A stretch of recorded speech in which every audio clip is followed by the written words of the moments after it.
Tom Bower, the legendary royal author, is sharpening his quill. This decision came from William. I've spoken with sources who were present during the discussions that led to this announcement, and what they describe is William presenting his father with a stark choice: sacrifice Harry now or watch the institution hemorrhage legitimacy for another decade. Tom Bower, the renowned royal author, is preparing for a new chapter. This decision comes directly from Prince William. I've spoken to people who were involved in the conversations leading up to this move. From what they've shared, it was William who gave his father a clear ultimatum: either sever ties with Harry now or watch the monarchy lose credibility for another decade. It won't be passive, there will be consequences. Titles stripped, exile imposed, this is no longer a family dispute. It's a necessary institutional overhaul. As for Harry, he became increasingly defensive, blaming the media for wrecking his relationships. He struggled with self-doubt and was always searching for a role, with no one he could count on. That's when Meghan entered the picture. A man in need met a woman who could help fulfill those needs. But no one blames the children. If anything, some predict that these kids might one day distance themselves from Harry and Meghan entirely. If I were them, I'd think, you've taken away my chance to be part of history. And so he became hypersensitive and blamed the media for the crashes of his relationships, never thinking that they could have something to do with himself.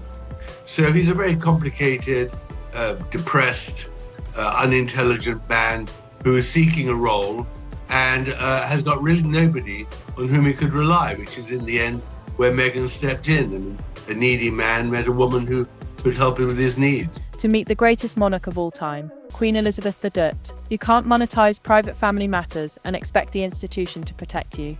Meghan's aggressive PR strategy backfired because she didn't understand the royal family or Britain, but she knew how to manage her clients. Too much of a focus on projecting her image. But what was all of this about? Was he seeking a fling or something else?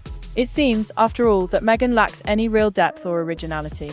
Each detail leaked, each revelation in Harry's book, every interview, wasn't just a betrayal of family, it was a threat to the very stability of the monarchy. Remember, William drew a clear line with Harry, and Harry crossed it every time. Tom Bower's revelations have exposed a level of palace intrigue that will change everything. When you look at William's face, especially in a recent photo standing beside his father in the palace corridors, it's not grief you see, it's relief. Relief from a problem that's finally being solved, legally, permanently, and without William's involvement. What Meghan never seemed to grasp, perhaps even now, is that the public cheered her, not because of who she is, but because she represented the royal family. Very aggressive PR for the Sussexes, got way beyond herself, because she really doesn't understand the British royal family or Britain, but understands how to project her clients. And so I think she got it wrong by leaking it, or even letting anyone know about it. What was that about? Was he looking for a hookup? Was he looking for a, what's it called when you pick up drugs? See, I'm such a goody two-shoes. It was, he was looking for something. And its long-standing traditions. When she became part of the royal family, it was about more than just her. It was about that historic institution. There's a photo circulating of William standing by his father, and it isn't sadness on his face. It's the relief of someone who has seen a problem he couldn't solve finally being solved. What Meghan failed to understand was that the cheers she received weren't for her as a person, but for what she symbolized: the British monarchy and the values of the Queen. For William, this isn't emotional, it's strategic. He's focused on the long-term stability of the monarchy and the future of his children, particularly George. Harry's presence, as he sees it, creates ambiguity that can't be tolerated any longer.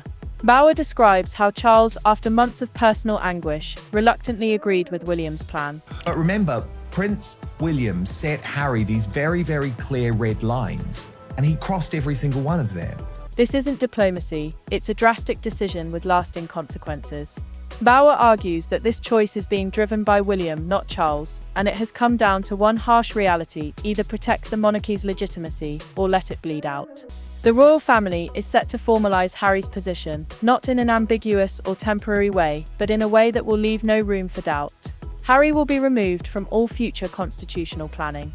Though he remains on paper, he is effectively excised from the family and the monarchy's future operations. This constitutional quarantine, as Bower calls it, ensures Harry will no longer be included in the monarchy's contingency plans. He's present by blood, but absent in every functional way. And this decision won't be left to a future generation, it's happening now. In the event of a crisis, Harry won't be part of the royal succession process. That's the reality the palace is quietly preparing for. One of Meghan's many deficiencies is she has nothing to say. There's no originality. There's no profundity. Every leaked detail, every revelation in his book, every interview wasn't just a family betrayal. It was a constitutional hemorrhage. But what really forced their hand, according to Bauer, wasn't just one particular incident, but the culmination of everything from Harry's memoir and interviews to their continuous public battles with the media. This wasn't the result of a single event, but of an ongoing narrative that ultimately left the monarchy no choice but to take action. As Bauer puts it, the monarchy's survival depends on being more ruthless than its critics. It's about being willing to prioritize stability and future legitimacy over personal relationships. William's decision is calculated, clinical, and deliberate. For him, it's about securing the future of the monarchy, ensuring that his children inherit a stable institution, free from the chaos that has plagued it in recent years. But Bauer also warns that the public may not view this decision as pragmatic. He believes that younger demographics, in particular, will see it as a cruel move, one that sacrifices family for institutional clarity. Last year, she was about to promote her Netflix series and didn't want to, firstly, be seen with Harry, and secondly, didn't want to go somewhere where she'd appear cheap and give it gratis. And this year, she is desperate to be seen. The American reaction, Bauer suggests, will be especially damaging. Harry and Meghan are seen as increasingly radioactive, and this formal move against Harry could further cement the narrative that the monarchy is an out-of-touch, medieval institution, willing to sacrifice its own family members to survive. Even if the palace is transparent about its actions, Bauer believes that the public will interpret it as a calculated move to preserve the monarchy at all costs, even if it means abandoning personal relationships. In the end, the monarchy may succeed in institutionalizing its survival. Harry broke the basic contract that makes constitutional monarchy function. You cannot claim royal privilege while rejecting royal duty.